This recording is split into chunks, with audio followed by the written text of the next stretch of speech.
This year, for the first time ever, global attention is focused on non-communicable diseases.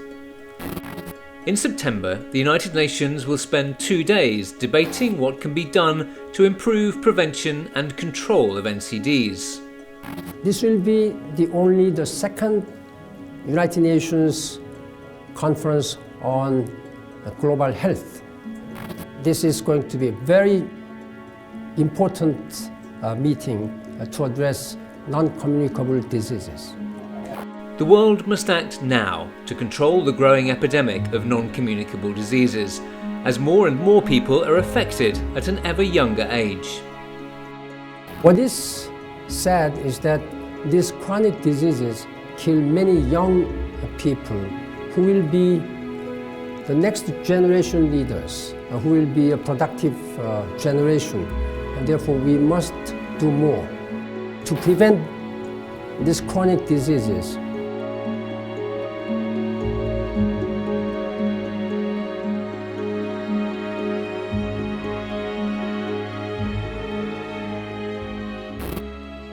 Four risk factors: tobacco use, poor diet, physical inactivity, and harmful use of alcohol contribute to more than 36 million deaths each year.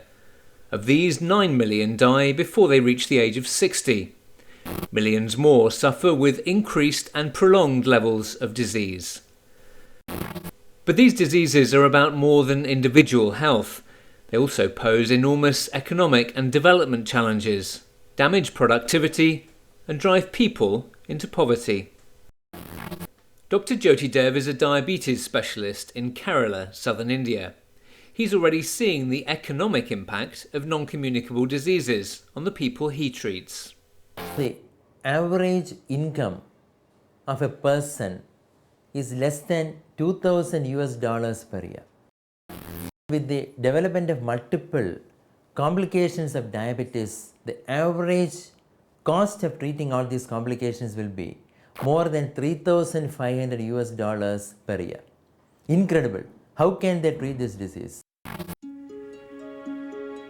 The economic burden affects every layer of society: individuals, families, communities, health systems, and entire countries, as catastrophic costs hit home. Healthcare costs for people and the rising cost to healthcare systems is already having a devastating impact. And at a global level, progress on poverty reduction and towards meeting the Millennium Development Goals will be threatened. This is a global epidemic that touches everyone, everywhere. Men and women, young and old, rich and poor, all are at risk. But it's in low and middle income countries where people are most affected because the protections against the risks and consequences of NCDs are lower there. 9 in 10 people who die from non-communicable disease before the age of 60 come from low and middle income countries. And this has very serious implications. Such implications include loss of breadwinners for families, reduced productivity, and poverty. But it's not all bad news. Many of the risks and consequences of non-communicable diseases are preventable. Solutions do exist. Things can and are being done. There are preventable and cost-effective solutions that are affordable to all countries. Measures to reduce tobacco use and the harmful use of alcohol, reducing salt content in the foods people eat to reduce high blood pressure, and the treatment of cardiovascular diseases and diabetes. These are examples of best buys in public health terms. We're not starting from square one. Already we have the vision and the tools to prevent NCDs and reduce the risk factors. This WHO action plan offers 6 objectives to plot a way forward. Key objectives of the action plan are to raise the global and national priority of NCDs, promote all of government involvement, and ensure action against these diseases features on the development agenda. To be successful, the plan will need commitment at all levels of society and from all sectors. First, though, it will need leadership from government. The health sector can gather evidence of the harm, including the cost to society, but the health sector cannot do everything. It is up to other sectors to introduce the policies and the legislations and confer protection.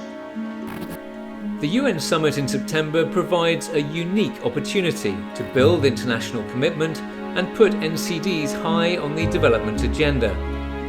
At stake is more than the hard-won gains made in developing countries and poverty reduction initiatives like the Millennium Development Goals.